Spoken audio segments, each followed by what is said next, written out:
Hey guys, Jen here with Serenity Hill Farmstead. In the last video, I told you guys that we are going tiny. You've seen our shed to house, our cabin that we had delivered. If you haven't seen it, I'll pop a link somewhere for you guys to check that out if you want to see what that looks like. We had that delivered back in May, and our plans were very back and forth because we weren't sure what the county was going to allow us to do. We now have the go-ahead to go finish it out and we can move into it. So we will be our family of 6. That is, we have a 7-year-old girl and 10, 11, and 16-year-old boys. And we will have us and me and my husband in this 636 total square foot house. That is a 14 by 28 pre-built cabin. The plan is to be in there about a year, hopefully. We all know how construction goes, and that might change a few dozen times. We'll see how it goes. But that may change because we are going to get another cabin that is going to be about a 16, somewhere between 44 and 52. We are not 100% sure yet. We'll see how that goes when we get there. But that is going to be the permanent home. So we're going to do this whole shed to house process twice. The first time just to get out there so that we can be mortgage free, and then we are going to do the second one as we go. But while we are building that second one, we are going to be living in the first one. And in order to do that, to squeeze that many people and all of our stuff into that small of a space, we have to downsize. And I am a homeschool mom. We have books. I figured I'm going to tackle the hardest things first. That is going to be our homeschool stuff and my kitchen stuff. I am a gardener, we prep, we do all of those things. And that's gonna be the hardest thing to figure out because I'm not willing to stop prepping, stop canning, stop homesteading. That's the whole point of this whole thing in order to do this. So we are gonna have to really get creative here and probably have a secondary storage solution for some of that. So we're gonna work through it. Today though, I'm gonna start downsizing this. The books. This is not the only bookshelf I have. I have more. We've got this cabinet here, and this is kind of our working daily stuff. And then we've got another closet upstairs.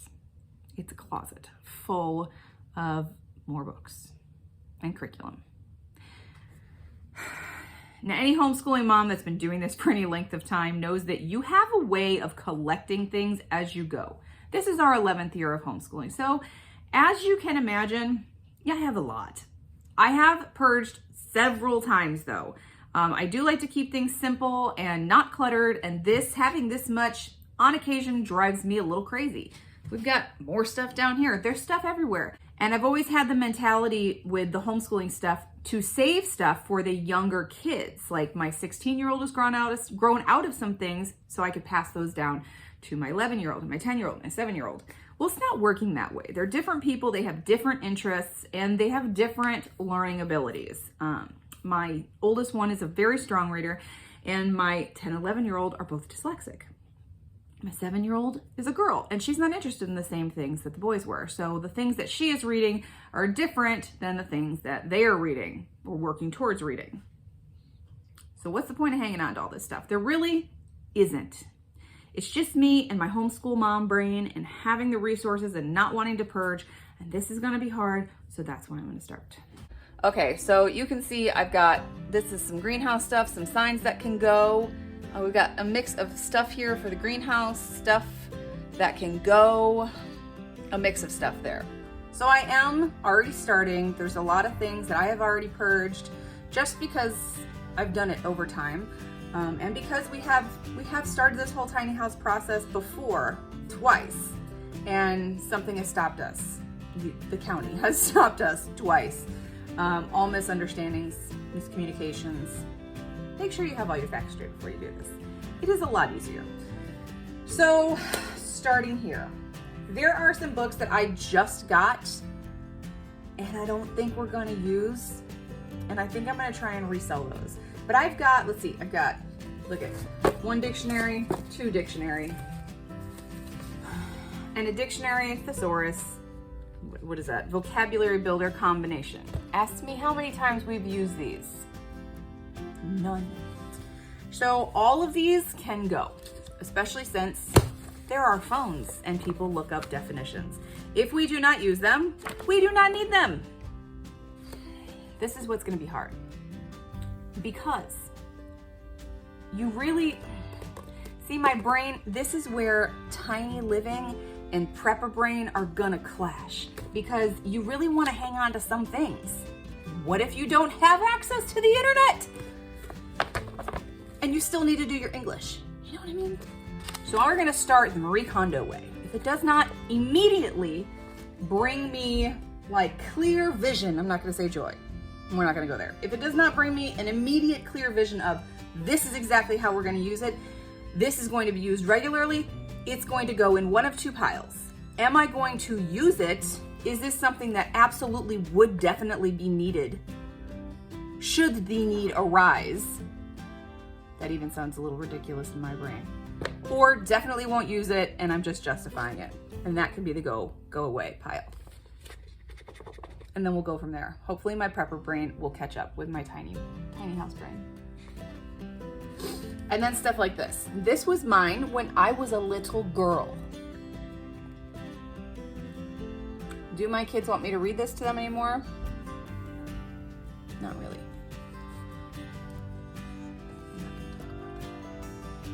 Hey, Evie, do you want to keep the Unicorn Princess book? Yes, she does. BFG, we already read it. Woo, this is hard. Keeping it. Family Bible study. Okay. Woo! Noah's Ark, we don't need. Hot Wheels book, we don't need. Bug Out, we don't need. Giant Lizards, we don't need. They have read them one time. If you guys haven't seen these books, these are great books. Walmart has them on occasion. Costco has them on occasion. You can get them online. We have referenced this, and I'm actually right now, there's a geometry one of these. Get myself in the face of the book. There's a geometry one of these that has been so helpful getting Wyatt through geometry, because he was really struggling with geometry. I love this book, but we don't need it. The books are revolting. I think what I'm gonna do though, because this is a resource, especially homesteading and being outside, I'm gonna keep the book and take out this shell. Keeping it. Okay. I've got Perennials, Culinary Herbs, and the American Kitchen Garden. Again, I got these three from Goodwill. I have not looked at them. Gardening books is gonna be a totally different thing. I can't do that today. Sentimental stuff. This is from our trip to Florida. Do you want Florida coloring books, Evie? I mean, we can work on these now. I'll hang on to these because... I didn't know we had Florida coloring. Yes, you did. I didn't know that. Okay. We can hang on to these and we can do them and they'll be done and gone before we move. So I'm not worried about this. This needs coffee. If you haven't seen this, I will leave a link here for you to check out this video. This is awesome. This is multiple curriculums in one for several years. Like, I got several years out of this teeny tiny little book. It's fantastic. Keeping. Oh. Okay. Civil War. This was a Time magazine that we got. This is a maybe. I'm gonna keep that there. Brain Surgery for Beginners. This is just a cool book. I can't part with this one yet. Not yet. So side note here, my backup plan here, this is cool. I am still not expecting to fit all of these books into the tiny house. The whole point of doing this, but still keeping some, is because we still need, I'm homeschooling 4 children and I want resources. I don't want to be like, oh, well, we can just get it online. Because first off, rural internet is not to be trusted. Second, power outages. Happens a lot in winter. I don't know what that was. Third, I just really like books. I have visual children with ADHD. They need things that they can put in their hands that keep their hands busy, and they can feel it and smell it. They can actually get their hands on it. Books. tangible books. Need to keep them. But I can't keep them all in the house. Obviously not. 636 square feet. I do not want to feel like I'm drowning in stuff. I personally am very sensitive to that. I have some children that couldn't care less, that actually prefer clutter. Drives me nuts. I do not. I cannot focus in the clutter. I cannot feel comfortable when there's clutter. I just am, is my house clutter free? No, not even close. And I do fully expect it to get worse in the tiny house. That's gonna be growing pains, adjustments, things that have to happen. But these books are gonna go, we're gonna have storage totes. So it's gonna happen with books, it's gonna happen with clothes, it's gonna happen with, you know, even in the kitchen. If it's not canning season, I don't need my canning stuff in the house. So like my pressure canner, my water bath canner, my jars, they're not going to be in the house. But we are gonna have some totes that we're gonna have to rotate out. Like winter clothes are gonna be in there when it's summer. Summer clothes are gonna be out there when it's winter. So we're just gonna have to rotate depending on the season and the topics that we're on. Narnia and Magic Treehouse are all staying. Bears That Change History and 10 Boys That Changed the World is a maybe. This one's going. This one's going. I am getting rid of a lot of books because we don't use these books and we are not going to use these books. Look at these books. Some of these are curriculum books. Okay. Also, Right. if you have boys, teenage, preteen boys, yes. Yeah, but we are, okay, that's yours then. Keep it in your room. Yep. This is why you can't do this with children, because she's over here reading the books going, I want to keep this. Your room. I wanted to keep this book because I'm looking at the box. If you have preteen or teenage boys, have them read this. This is a fantastic book. All of my children will read it. There is a girl version of that too. We have that too upstairs in our not reading regularly storage. I'm just now thinking of giving you a before shot. And I'm like halfway done. Whoops. You kind of saw it before. Kind of, sort of. Whoa. Ah. There we go. Okay. I think so far I've purged about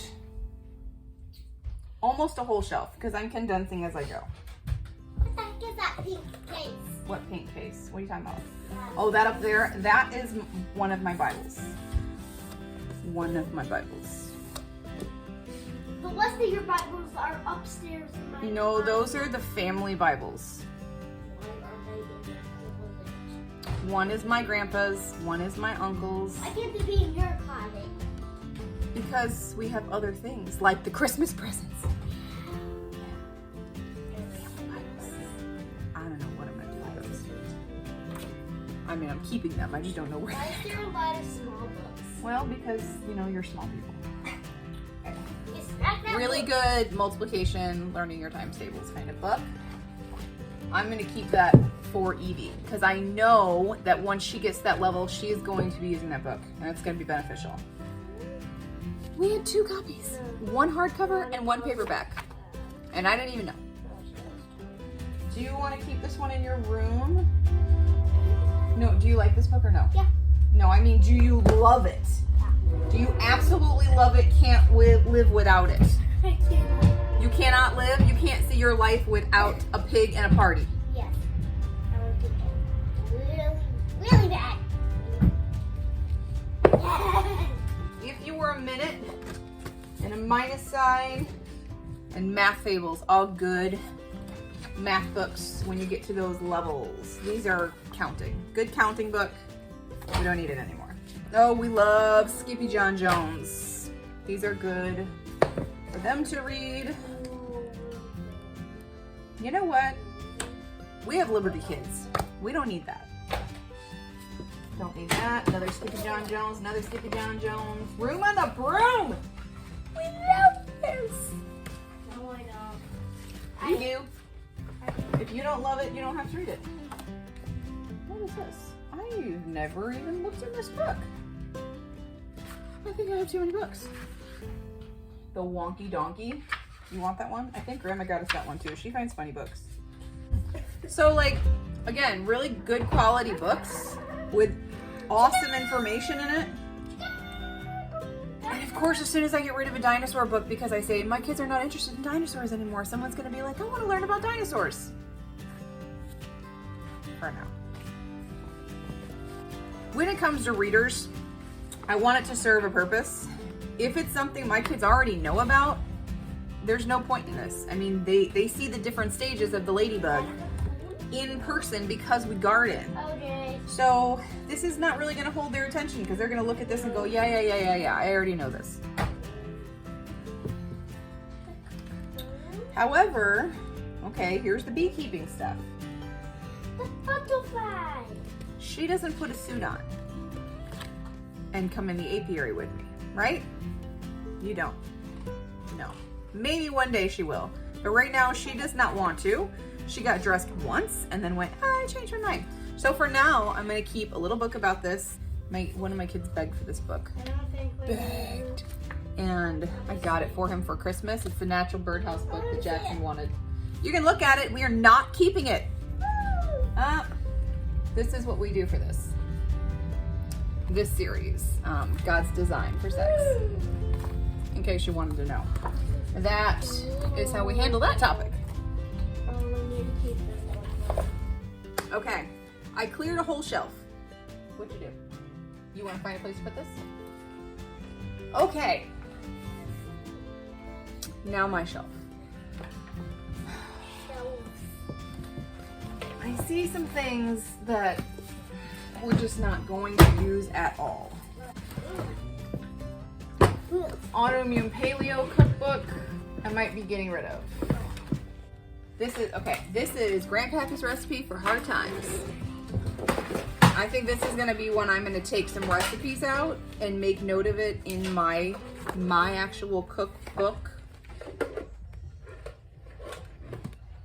And then I will be able to move this book on somewhere else. So we'll keep it for now. Is this what I think it is? I think I have two of these. To what? A Bible, we have so many Bibles. Yes. Amen. Amen. How to tie knots, we're gonna keep that. That's a good one for the kids. Got another cookbook. No, Jake. Take the walkie-talkies up there. The Backyard Homestead. You do not need this anymore.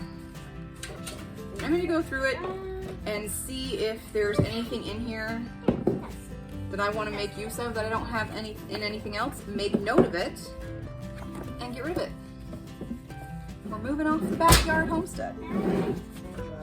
All right, are we ready to show everybody? Day one of downsizing. This is what we got. Hey, this looks like a lot more cooler. There we go. Woohoo! We did good, Evie. Yeah. And we've got, well, 2 shelves clear of books. Evie is dusting, right? Yeah, okay. She's dusting. Close above your head. Evie's dusting. So here we go.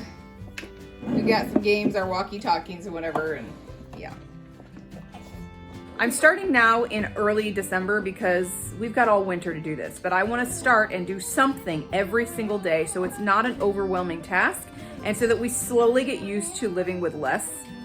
I have a very good friend who went tiny, it's like super tiny and off-grid with a lot of children, and I am listening to every bit of advice that she has and things that they knew that they had to do to get ready for doing it. So that's what I'm doing now, something every day, getting rid of things we absolutely do not need, going through the things I'm on the fence about, and I gotta figure out something to do with like the sentimental stuff. That's gonna be hard. Good job, she finished. She wants me to show you. Good job. You did good. So if you're interested in following along with our Going Tiny journey, go ahead and hit the subscribe button and the notification bell so you can stay up to date on videos that we put out, and we'll see you in the next video. Bye.